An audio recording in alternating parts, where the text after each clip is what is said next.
Hey there, it's Marley and welcome to my May wrap-up.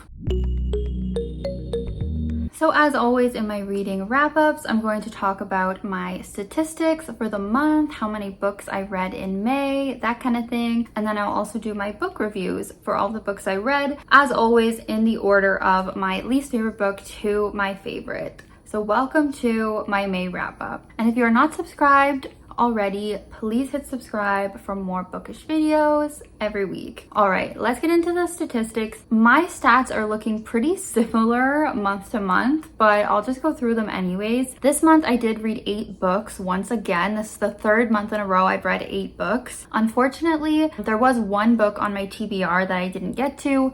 Normally, I'm pretty good about reading my complete TBR every month, but this month just got away from me a bit. I had some more plans than normal, did some traveling. I also had some books I quite disliked that really kind of set me back as well. So it ended up being a total of 2,848 pages, and my average rating was 3.6. which is pretty similar to what it's been throughout the year. As for genre, I read 4 fantasies, and then I did 2 thrillers, 1 mystery, and 1 romance, so pretty mixed. For format, I actually read all physical books this month, which is going to be good for editing this video because I won't have to put any pictures of any books in it because I actually have all the books that I read this month, so that's great. In terms of audiences, I read 5 YA books and 3 adult. For author gender, I read all female authors, which is what I've been doing for the last couple of months. For author status, I read from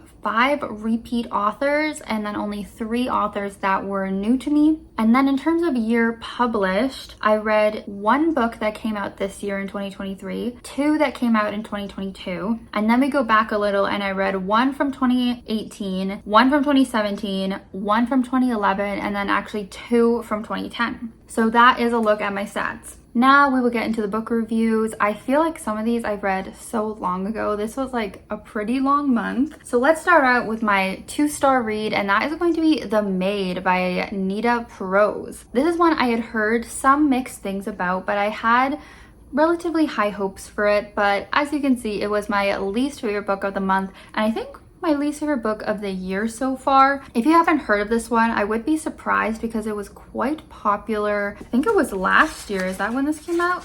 Or was it 2 years ago? In 2022. This is actually a cozy mystery book, and it is about Molly the maid. So she's this young woman who works at a hotel as a maid. She loves her job. She's really good at it. Then one day she is cleaning this particular room. It's actually one of their best clients that stays there all the time. The man is dead in his bed, and Molly is the one that finds the body, and an investigation is happening into whether this man was killed or whatever, and she actually becomes a main suspect in the case. So like with most cozy mysteries, the main character kind of gets involved. It has to figure out who really did the crime. And yeah, so the biggest reason that I didn't like this is honestly the main character, Molly. Now, something just really felt off to me the whole time, and that's the best way for me to describe it. The character reads as if she is on the spectrum.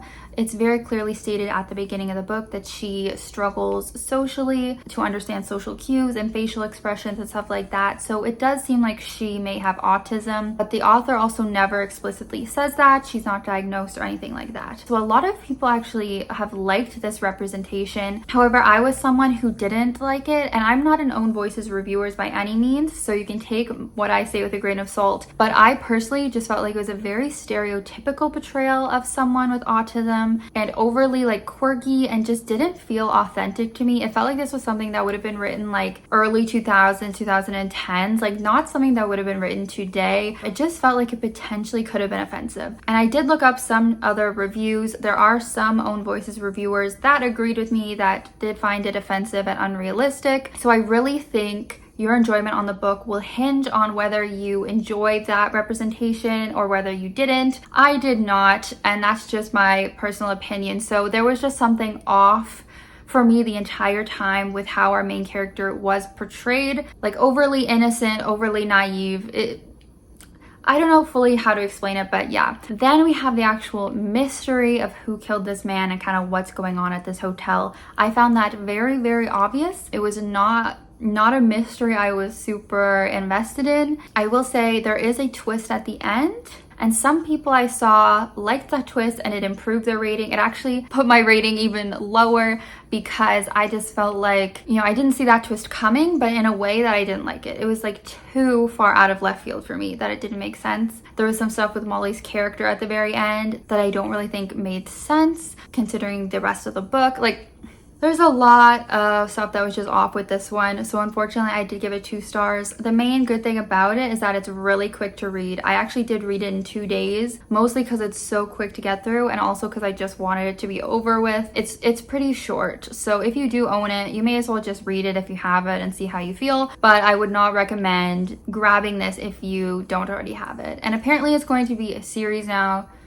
I will not be continuing. I feel bad because this was a gift from Serena. Unfortunately, I should not have put it on my wish list. Oh well, at least I read it. Okay, it's really hot in here. Whew. The next book that was a bit of a rough go for me was Nevermore by Creagh. I'm not quite sure how to say her last name, Creagh. This is actually the first book I read this month, so it was a while back. And actually these next 3 books are all talked about in my reading blog from the month, where I read the oldest books on my physical TBR. As you can see from the cover and everything, like, this is one of the books that was from 2010, and I've just had it for so many years. I finally decided to read it, and I don't regret that decision, but it was not the most enjoyable experience. I did rate this a 2.5, so that's pretty low for me. As for the plot, we're following a teenage girl in high school. She's a cheerleader, she's popular. She ends up getting paired with the more like emo guy at her school.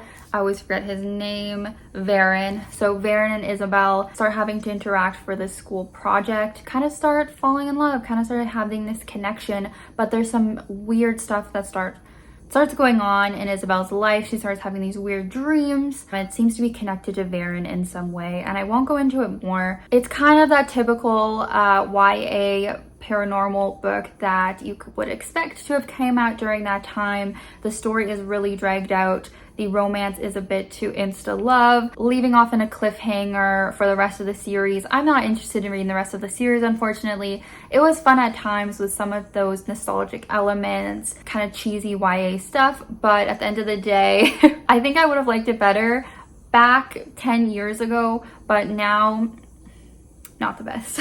Next up, again for that vlog, I read The Scorpio Races by Maggie Stiefvater. This is a standalone YA fantasy novel. I ended up giving it 3 stars, so it's just a very, very average read for me. It is about the Scorpio races, so it takes place in this world that isn't too dissimilar from ours, but the biggest difference is that there are these things, these seahorses, and I forget the exact name of them. It's kind of this weird pronunciation, but we're just gonna call them kelpies for the sake of this video. They're basically kelpies, so these kind of evil seahorses, but basically in this setting, people will race those seahorses for fame and riches and everything like that. So our main character is this young girl who wants to enter to win money for her family, as they are not doing very well since her parents have passed away. So I thought it was gonna be like we were gonna see her throughout these races, and it was maybe gonna be more of like a tournament style, but it actually is all just story leading up to the Scorpio races, and then that happens at the very, very end of the book, like the last few chapters. So we're really just seeing her journey and people kind of judging her and being mad that she's in the races because there's never been women in them before. And we also follow another main character who is a teenage boy, and he is the one who has been winning for all these years in the Scorpio races, and they end up having a romance as well. Just wasn't anything special. Like, I think the idea of these seahorses and stuff was kind of cool, kind of unique, but as I said, was disappointed that, you know, the main action didn't happen till the very end. There were some things that were upsetting in regards to animals, like seeing horses and other animals get hurt. So if that, you know, is something that upsets you, I wouldn't recommend it. It definitely upset me, and I'm not even a horse person. So yeah, just a 3 star because the ending was actually very impactful, and I did like that part. And then the last book for that vlog, which ended up being my favorite one, was Guardian of the Dead by Healy, and I gave this one a 3.5 star rating. So this also deals with some interesting mythology. It's the Maori mythology, if I'm saying that right, and it takes place in New Zealand. We're following our teenage main character who goes to this boarding school. She has like one best friend. Both of them start having some weird interactions with their classmates. She starts kind of being drawn to this one guy, but then she keeps having like kind of memory issues and stuff, and then her friend is getting close to this one mysterious woman and he's acting weird, and then we find out that they are both part of this Maori mythology stuff. It gets a little bit confusing, but I did overall find it interesting because I really did not know much about this mythology other than what I've seen in Moana. I did not know much about New Zealand and all of this kind of background on the country and on their people and all that kind of stuff. I'm definitely more interested in New Zealand now after reading this. I'm just glad that I read it, but not the best book I've ever read. Unfortunately, it just wasn't at that 4 and 5 star level for me for enjoyment, but it still was pretty good. Finishing off our YA fantasies with Ace of Shades by Amanda Foody. I actually buddy read this with Nat from Nerdy Nat Reads, and I definitely ended up enjoying it a little bit more than her. I don't think we set our ratings to each other, so I'm interested to see what she rates it, but I give it a 4 star. So pretty enjoyable, fun time. If you don't know what this is about, it's again about this fantasy world, and we have this main character named N, and she's from kind of the nice part of the world, the nice city. Sorry, I forget the name of it. But she ends up going to New Reyes, which is the so-called city of sin. So it's giving kind of Vegas vibes, as you can kind of tell from the cover too. There's a lot of gambling, a lot of crime and stuff in this town, but she goes there because her mom went missing there. Her mom said she was going to be back in X amount of time, and she is not back yet. So Anne goes to this city to try and find her mom. All she knows is this one name her mom had given her, which was Levi Glacier, the full name. And he is also our other main character. He is a street lord. He runs this gang. So she ends up kind of teaming up with him to try and find her mother, and just gets wrapped up in this world. The mythology of it took us a little bit of time to understand.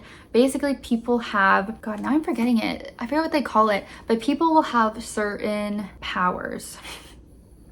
Very general way of saying it. Different abilities, different things that they're good at, or talents. I think they call them talents. Yeah, or shades, I think they call them. You know what? I'm forgetting it already. But during it, it was a fun time. It was very classic YA fantasy. There's that kind of cheesy, typical romance that happens between the two characters, which wasn't my favorite, but you know, it was there. One of our main characters is bisexual, and we see that on page, which is great. Had a lot of like morally gray stuff going on. They're in the Sin City, as you can imagine. And I just found that fun to read, especially for YA, where normally our main characters are more innocent and are like very good or goody two shoes. Like these characters can get pretty dark. It reminded us of Six of Crows as well. If you like that, it's a little bit of like Six of Crows fan fiction, I was saying. So it has that kind of vibe, and I just thought it was fun. You know, I'm not saying it's like a literary masterpiece, but it was a fun time, and I am going to continue the series at some point. Yeah, if you're into gangs, gambling, that kind of stuff, maybe check it out. Next up, we have The Couple Next Door, and this is by Shari Lapena, one of my favorite thriller authors. I ended up giving this a 4.5 star rating, and you can see me read this in my video where I did my book scavenger hunt, and then I did a quick little vlog portion where I read this. I think it took me literally a day, like it does for all of Shari Lapena's books. The concept of this one is that we're following this couple. They have a newborn baby, or I don't know how many months the baby is, maybe like 3 to 6 months, I don't know, but they get invited over to their neighbor's house for a dinner party. Their babysitter cancels last minute, but they're like, you know, we'll just go over, we'll leave the baby at home, we'll just go over and keep checking on her every hour, but like they don't bring the baby with them. So they're doing that throughout the night, and then once it hits midnight or 1 o'clock or something, they get home at the end of the night and the baby is gone. Someone kidnapped their baby while they were over at the neighbors. And so then it is this thriller mystery of trying to figure out who stole the baby, why our parents aren't really reliable. You know, we have some other characters in their lives we're seeing from. Shari Lapena is really good at that, of just having multiple characters that we're seeing little points of view from that can be suspects. It's very like domestic thriller, I guess you would say. Great time. so quick. There were some reveals that kind of happened earlier than I thought. It wasn't like a perfect thriller. That's why I took off 0.5 stars. I feel like Shari Lapena, I normally give 4.5 instead of 5. Like there's always just something missing there. And maybe it's the domesticness of it that it doesn't get like too crazy. But I still highly recommend her books. Like every single one of them that I've read. I just have a few left of hers before I'm done her backlist. Absolutely a must-read author. All right, for one of my favorite books of the month, we have Happy Place by Emily Henry. I'm sure I'm gonna see this in so many people's videos for their May wrap-ups. I love Emily Henry. She's my favorite romance author, and I gave this one a 4.5 star rating, just like I've given, I think, all of her other romances. I love them. This is following our two main characters, Harriet and Wynne. We have a couple different tropes here. So we have the fake dating and we have the second chance romance, because these two were engaged for years. They met in college, eventually got engaged. But now, in present day, we know that they have broken up for a few months now, but they get invited to this weekend at a cottage with all of their friends. They have to pretend that they're still dating so they don't ruin the weekend for everyone. And while they are doing that, and while they're kind of forced together, they are forced to kind of reconcile and, you know, obviously figure out why did this not work the first time and fall back in love. Well, they never fell out of love. Spoiler alert. I'll admit, at first I was like, oh, am I gonna like this as much as the rest of them? I was a little bit hesitant just because the banter, like she's really good at the banter, but it was almost like too much. It was like, wow, this is like a lot. Like they're going really quick to the point where I'm like, there's no way a human would think this fast on their feet for these little like back and forths. But then I, as always, grew to really connect with her characters. That is the biggest thing for me. And I feel like I can understand why maybe some people wouldn't like her books as much if you don't relate to the characters. Like there's always stuff I relate to with the main character, and especially with her heroes, like with the male main characters. So once again, really related to Wynne and sort of his insecurities that he has, and then also Harriet and kind of her role that she has with her family and with her sister, kind of the pressure she feels. And then some of the other side characters too, like Creagh, I related to as well. So it was also really nice to have this focus on friendship in this one, which I think the other books have been lacking. Normally it's romance and family stuff, but this one had a lot of good friendship stuff that was super relatable, especially for like if you have college friends and then you grow apart from them as you get older. Like that stuff really hit. And I want to say like the family and friendship stuff hit even more than the romance. 4.5 stars, really loved it. They're never too steamy for me, but there still is some steam. As I said, always pretty funny, relatable, just great. Okay, and then just quickly, I'll mention my one 5-star read, and that was Killjoy by Holly Jackson. This is just a little prequel short story that goes along with the A Good Girl's Guide to Murder series, which is my favorite series, my favorite YA thriller series. So this is following our main character Pip when she goes to this murder mystery party with her friends, and this happens right before the first book, A Good Girl's Guide to Murder. So we get to see her kind of realizing what she wants to do her school project on, that she ends up doing in A Good Girl's Guide to Murder, and realizing she wants to solve that murder in the town. I thought it was really good. It is like really short. I think it's like 100 pages, and honestly it is kind of annoying that actually a whole third of this book, almost half actually, is not even the book. Like this is all just snippets from the rest of her books. So only this half is the actual story.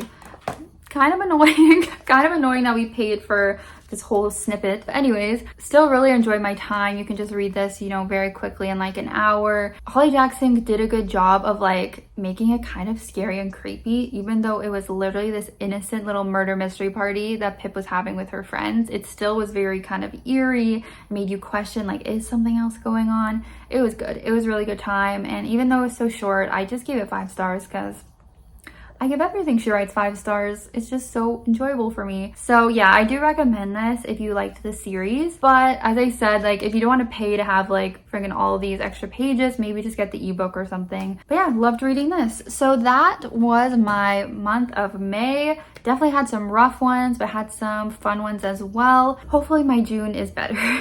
So yeah, let me know if you have any thoughts on any of these books. And thank you so much for watching. I hope you have a great rest of your day, a great summer, and hopefully I will see you in my next video. Bye!